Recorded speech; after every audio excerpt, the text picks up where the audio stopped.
పవన్ కళ్యాణ్ గారు liquor policy గురించి ఎన్నికలకు ముందు పదే పదే మాట్లాడిన అంశం ఏంటంటే, ప్రజల ఆమోదంతోనే మద్యం దుకాణం పెడతాం. మీ ఇళ్ల మధ్యలో షాపు వద్దు అనుకుంటే అక్కడ ఉండే ప్రసక్తే లేదు. దానికి నాది బాధ్యత అని పదే పదే చెప్పారు. సీన్ కట్ చేస్తే ఇప్పుడు బెల్ట్ షాపు తమ ఇళ్ల మధ్యన ఉండాలని ప్రజలు కోరుకుంటున్నారా? వైన్ షాపులను అక్కడ ప్రజలను అడిగారా? ఇదివరకు ఆ గుడి, బడి ఇట్లాంటి లెక్కలు ఉండేది. ఇప్పుడు ఆ 100 గజాలన్నప్పుడు ఆహ్, గుడికి ఫ్రంట్ డోరు, వెనక డోర్ అన్నటువంటి తరహాలో తయారైపోయింది.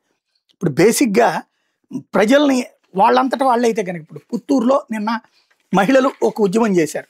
తిరుపతి జిల్లా పుత్తూరు, తిరుపతి రోడ్‌లో జనసంచారం ఎక్కువగా ఉన్న ప్రాంతంలో మద్యం దుకాణం ప్రారంభోత్సవాన్ని స్థానిక మహిళలు అడ్డుకున్నారు. షాపును ప్రారంభించడానికి వీల్లేదని ధర్నా చేశారు. మరో చోట షాపు ఏర్పాటు చేసుకోవడానికి టైం పడుతుందని, అప్పటిదాకా షాపు నిర్వహణకు అనుమతించాలని మహిళలను ఎక్సైజ్ పోలీస్ సిబ్బంది అడిగారట. దానికి వాళ్ళు నిరాకరించారు. వీళ్ళంతా దుకాణం ఎదుటే కూర్చుండిపోవడంతో షాప్ ప్రారంభోత్సవం నిర్వాహకులు తాత్కాలికంగా నిలిపేశారు. ఓసారి మద్యం దుకాణాల దగ్గర ఒక బోర్డు పెట్టించండి. మీకు ఇక్కడ షాప్ ఉండటం వల్ల ప్రయోజనమా, నష్టమా? షాపు ఉంచచ్చా వద్దా అని. ఆ ఏరియాలో ఉన్నోళ్ళని వీళ్ళు ఉన్నారు కదా, సచివాలయ సిబ్బందితో చేపిస్తున్నారు కదా, చెక్ చేయించండి. ఎంతమంది తమ ఏరియాలో మద్యం దుకాణం కావాలని కోరుకుంటారు? అప్పుడు తేలిపోవచ్చు. మాట మీద నిలబడితే బాగుంటుంది ఇక్కడ.